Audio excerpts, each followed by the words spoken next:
Despite a liberal reputation politically, Denmark now has some of the most aggressive anti-immigrant policies in Europe. But several lawyers and NGOs estimate that other EU members will follow as more states try to curb an unprecedented influx of migrants and refugees. The City Council has recently decided to take action against communities of foreigners that it sees as closed off from the wider Danish populace. Mjølnerparken doesn't look like a slum, but the Danish government has officially classified this Copenhagen suburb as a ghetto with relatively high crime and unemployment and a large number of immigrants.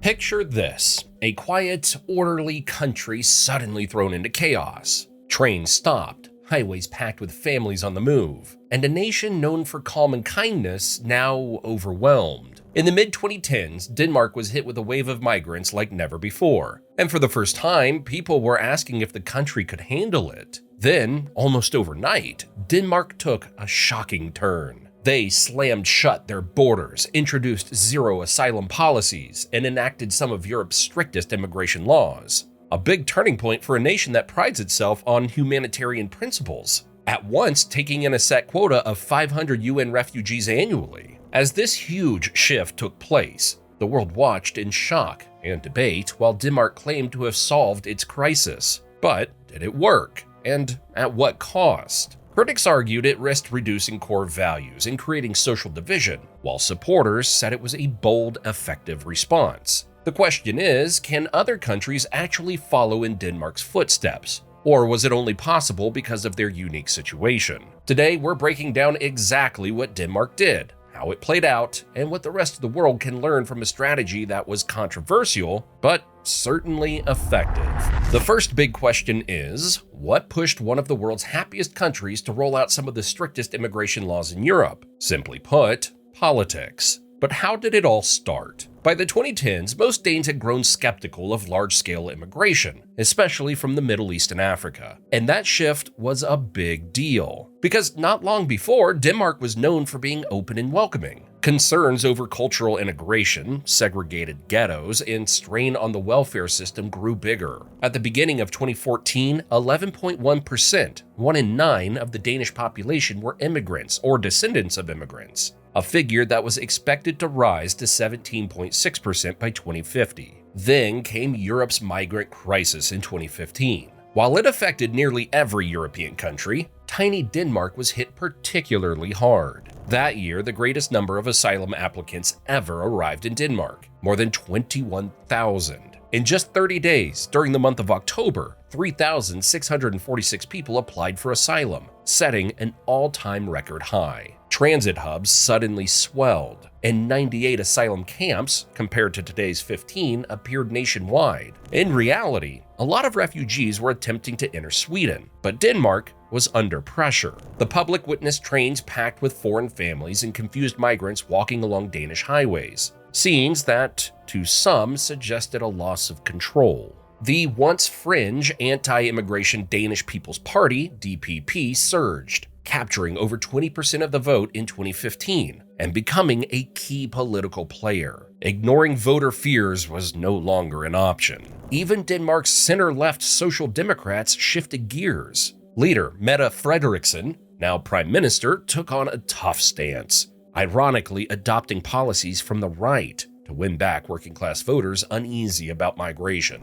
She presented strict regulations as protecting Denmark's solidarity. This change was solidified in the 2019 election when her party pledged stricter borders and zero asylum requests. Public opinion echoed this feeling as many Danes across political lines wanted to take back control. Fears about ghettos and migrant crime, even if sometimes blown out of proportion, started to dominate the conversation. Even some immigrants said things were moving too fast and making integration harder. Before long, most people agreed. Denmark had to tighten immigration rules to keep the country from coming apart. As one Danish MEP put it, a few years ago, immigration sparked heated debate. Now, there's a shared understanding. In short, political survival and public pressure propelled Denmark's dramatic policy shift. But how exactly did Denmark carry out their measures? Were they too extreme? Many called them bold and brave and necessary, while others said they were inhumane. But either way, A change was made, and Denmark made headlines all over the world as a result. Denmark didn't just tweak a few laws, they went all in. The goal was clear: make the country as unappealing as possible to new migrants.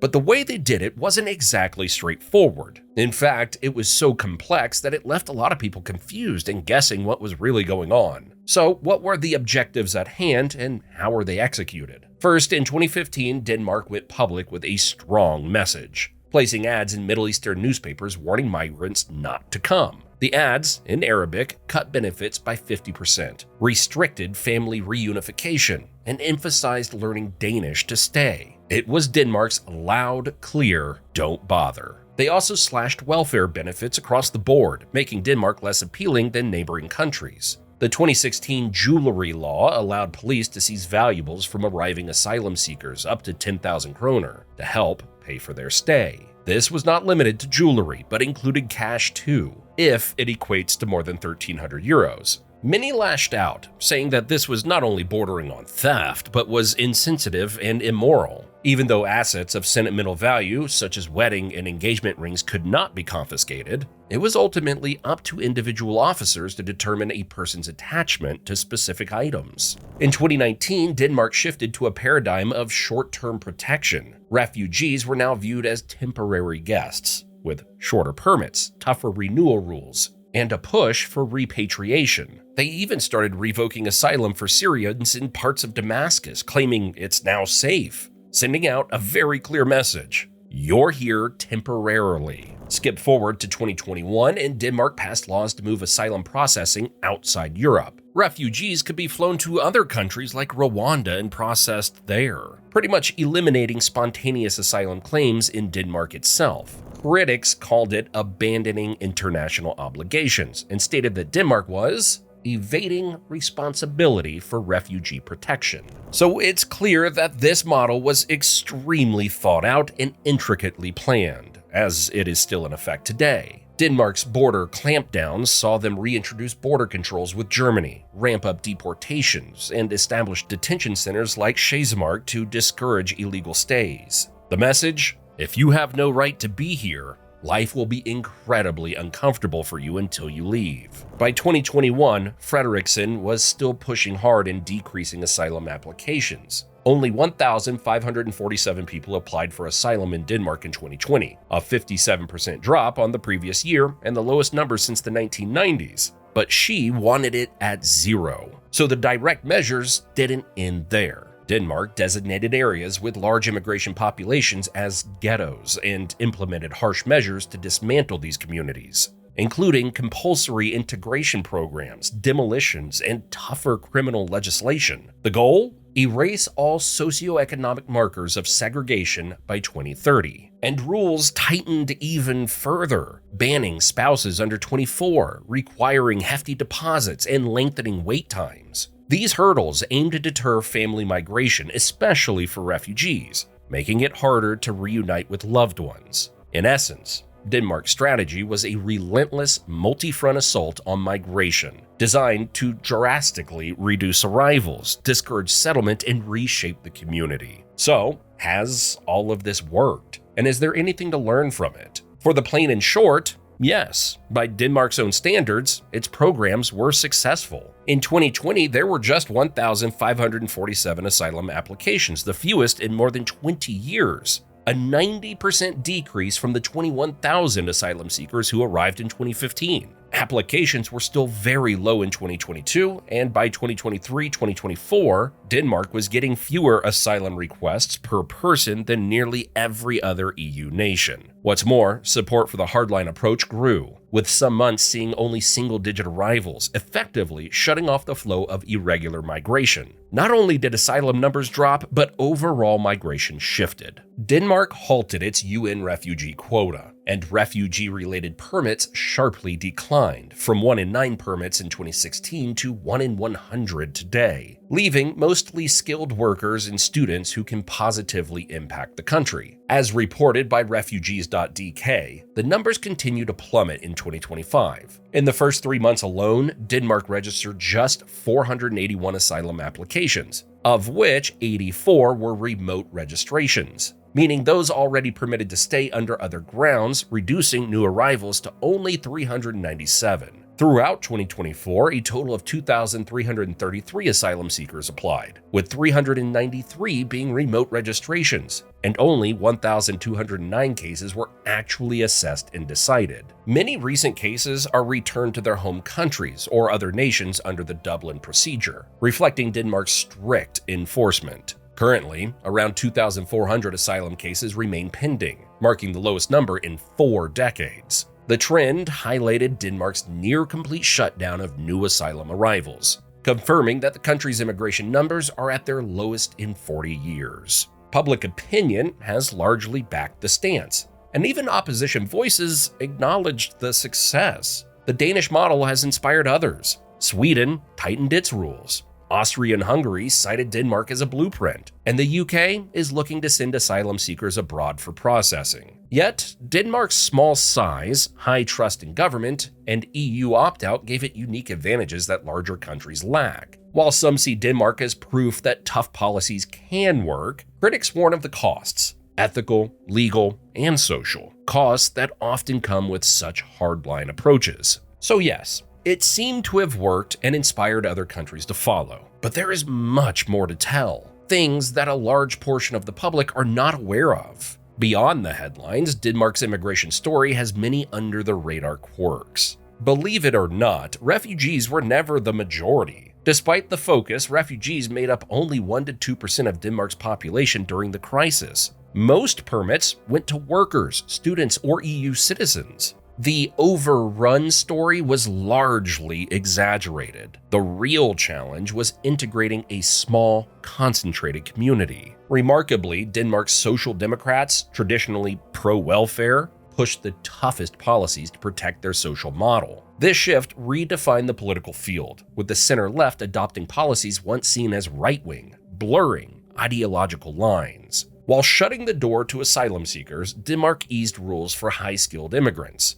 from tech experts to engineers, acknowledging that some immigration is vital for its aging economy, causing many to say that Denmark is actually a pioneer in restrictive migration policies. Simply put, it's a pragmatic, targeted openness, not outright rejection. In fact, since 2019, the Danish government has screened more than 800 cases of Syrians from Damascus and Reef Damascus, who were granted protection because of the general circumstances of war in Syria. And by 2022, 300 more cases were being assessed. But for those the country does not value or consider at risk of war, the bold moves are getting bolder. And this is where the controversy keeps brewing. Entire neighborhoods are being bulldozed and redeveloped to disperse immigrant communities. An aggressive social engineering experiment. Families are uprooted, communities fragmented, sparking legal and moral debates about discrimination and integration. However, hundreds of rejected asylum seekers and those whose countries are unsafe remain trapped in Denmark, living in limbo, deported but unable to return home. It's a tragic hidden cost of Denmark's strict stance, creating a small underclass of the undesired. And all of this truly marks a historic shift from openness. Denmark's 1983 refugee law once symbolized generosity. Today, it's among Europe's strictest, showing how dramatically attitudes have changed, some wailing the loss of Denmark's humanitarian roots. Many tough policies are more about sending signals than actual impact. For example, jewelry confiscations were rarely enforced. Zero asylum seekers is an aspirational goal, but not an immediate reality. Denmark's strategy hinges on perception, making migrants believe the country is inhospitable to deter arrivals. These hidden angles reveal a complex, layered story, one where symbolism and human consequences are often just as significant as headline policies. So the question remains, is this a solved crisis, or a brand new dilemma with repercussions still to come? Denmark's quick transition from welcoming to fortified borders is a tale of daring decisions with sharp consequences. The nation went from accepting refugees to almost closing its borders entirely in a matter of years, all to manage migration and preserve social order. Supporters see Denmark as a pioneer, proving that tough policies can reclaim border control and shield society from chaos. Many believe Europe might follow, slowly, to avoid another 2015-style surge. But this solution raises tough questions. Can a wealthy nation uphold humanitarian values while shutting out almost all asylum seekers? Is Denmark's model scalable, or does it just shift the burden onto transit countries? And morally, what does it say about a rich nation turning its back on those fleeing war and persecution? These dilemmas stretch far beyond Denmark's borders, forcing others to weigh ethics against security. In the end, Denmark may have solved its crisis, yet at what cost to its global reputation? Its story is an example of fear and resolve shaping a nation overnight. It's a picture of prosperous, orderly sanctuary, hard to enter, easy to defend. But is this the true meaning of success in an age of mass migration? Denmark made its choice. The world now faces a question. Will others follow or seek a different path? One that balances compassion with control. For now, Denmark's approach remains a bold, controversial blueprint. One that addresses one crisis but sparks ongoing debate about Europe's soul and the future of those seeking refuge. What about how Poland solved the immigration crisis?